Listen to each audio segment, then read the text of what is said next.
Assalamualaikum warahmatullahi wabarakatuh. Apa kabarnya kalian semua selama pembelajaran jarak jauh ini, selama di rumah?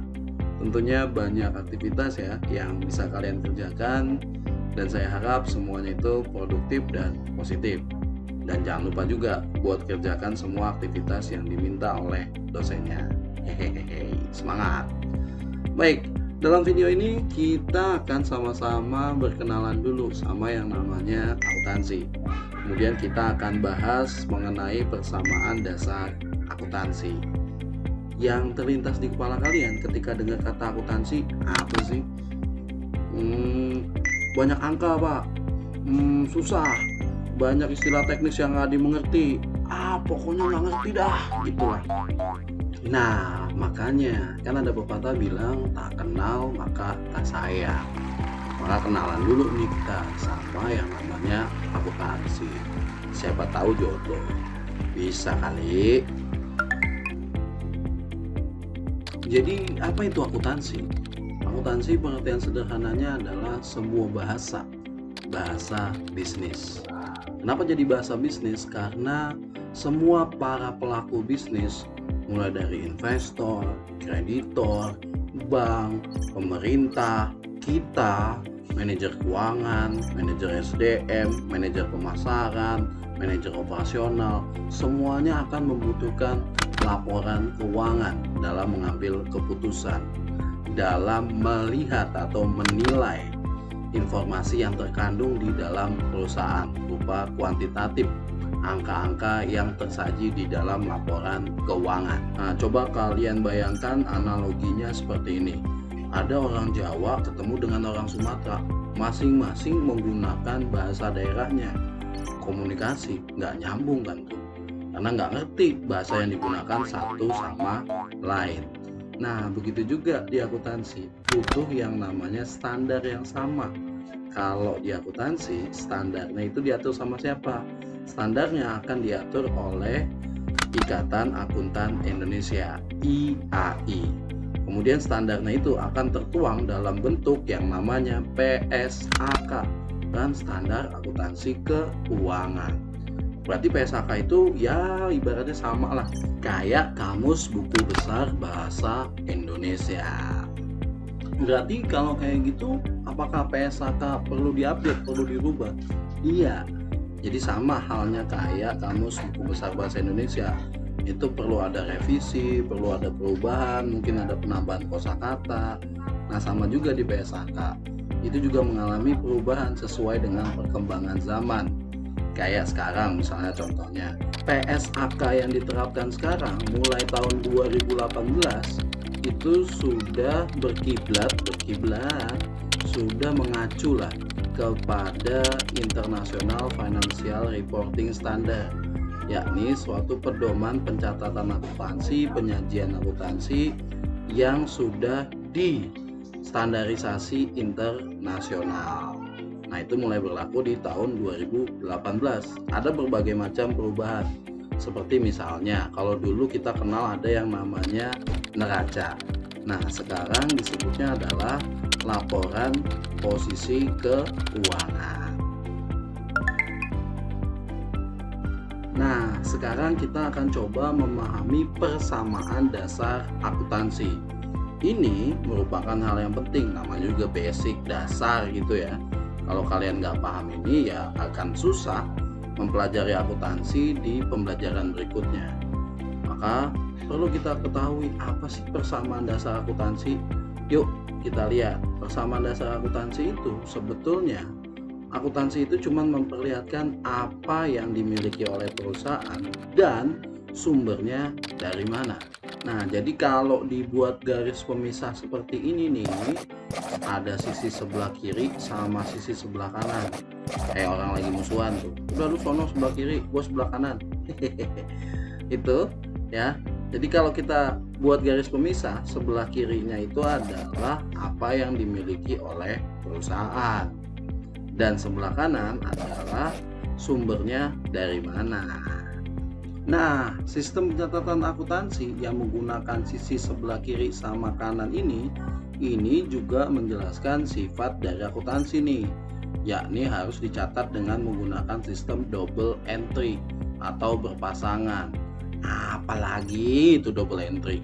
Jadi gini, double entry itu dimana setiap transaksi yang bakalan kita lakukan itu harus dicatat, baik itu di sisi sebelah kiri yang nantinya kita sebut dengan debit, juga harus dicatat di sisi sebelah kanan yang nantinya disebut dengan kredit. Jadi sisi sebelah kiri sama sisi sebelah kanan itu jumlahnya harus sama atau yang dikatakan di akuntansi balance. Jadi kayak hidup, antara sisi duniawi dengan sisi spiritual itu juga harus balance. Nah, misalnya begini, perusahaan punya mobil transportasi. Dia beli harganya 1 juta lah. Mobil apa 1 juta? Ya biarin lah, biar hitungnya gampang. Beli 1 juta. Nah, mobil ini kan kita tadi bilang bahwa persamaan dasar akuntansi, apa yang dimiliki perusahaan, duitnya dari mana. Nah, duit buat beli mobil itu duit dari mana? Kita harus tahu pasangannya apa, tandingannya siapa, lawannya siapa, pasangannya siapa, gitu. Nah, tadi dibilang bahwa ternyata beli mobil yang harganya 1 juta tadi itu ternyata menggunakan dari modal si pemilik sebesar 1 juta. Nah, ini kita tulis di bagian sumber dananya. Dananya dari mana? Nah, disebutin tadi di ilustrasi soal adalah dapat dari modal pemilik. Kita tulis di bagian sebelah kanan gitu. Kemudian apalagi nih? Ternyata di tanggal 2 kita punya komputer nih. Harganya 500.000. Kemudian dibeli dengan modal pemilik 300.000. Pakai modal pemilik 300.000. Nah, sisanya kan itu harganya 500.000. Berarti sisanya 200.000 itu dengan hutang. Nah, gimana kita nyatetnya? Gitu. Nah, gini nyatetnya. Nah, dibeli komputer. Berarti komputer tadi adalah apa yang dimiliki sama perusahaan sebesar 500.000.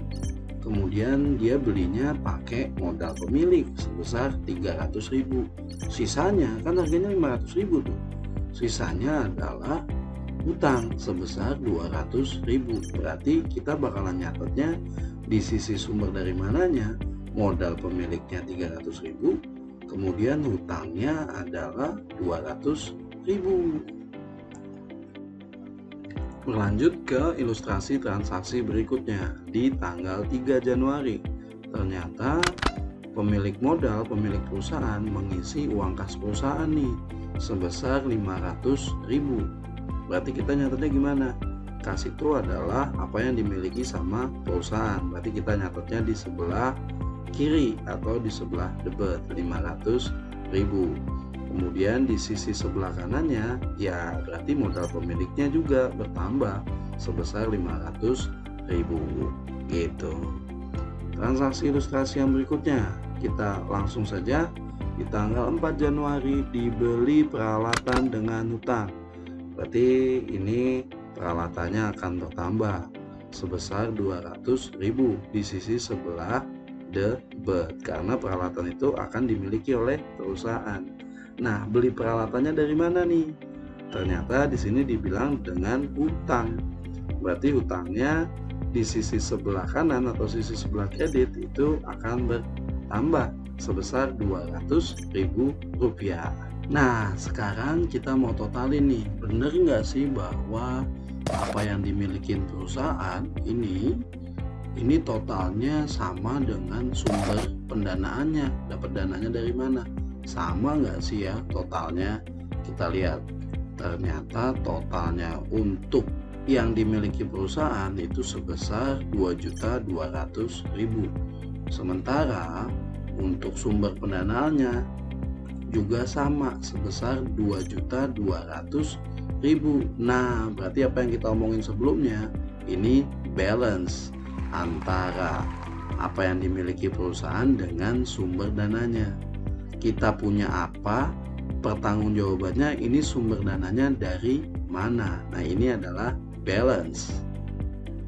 Jadi Dari ilustrasi ini kita jadi bisa tahu bahwa ternyata kendaraan tadi, kemudian ada peralatan, ada uang kas, apa-apa saja yang dimiliki oleh perusahaan bisa dipergunakan oleh perusahaan disebut dengan yang namanya aset atau aktiva.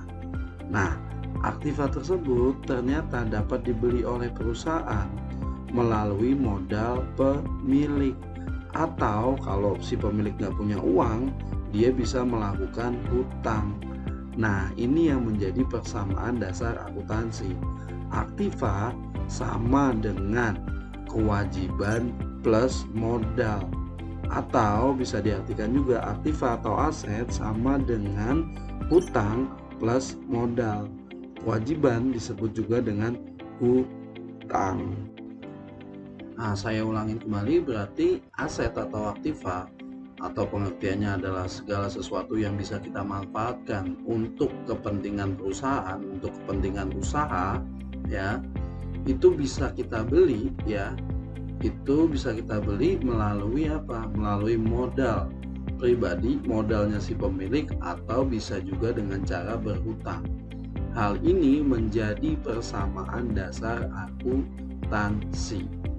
Jadi apapun aset yang kita miliki pasti sumber pendanaannya berasal dari modalnya si pemilik atau dengan cara dia berhutang. Oleh karena itu dalam pencatatannya perlu dicatat secara double entry berbeda, ya. Aset dicatat di sebelah debit ketika ada pertambahan, kemudian modal dan hutang ketika ada pertambahan dicatat di sebelah kredit, gitu, di sebelah kanan kredit. Gitu kebalikannya. Ketika asetnya berkurang berarti kita nyatetnya di sebelah kredit, dan ketika modalnya berkurang berarti kita nyatetnya di sebelah debit. Seperti itu pengaplikasian dari pencatatan akuntansi. Itu saja pembelajaran kita perihal tentang pengenalan akuntansi dan persamaan dasar akuntansi. Bagi yang ingin bertanya dan berdiskusi, silakan ditanyakan di kelas atau di kolom komentar. Baik, atas perhatiannya saya ucapkan banyak terima kasih.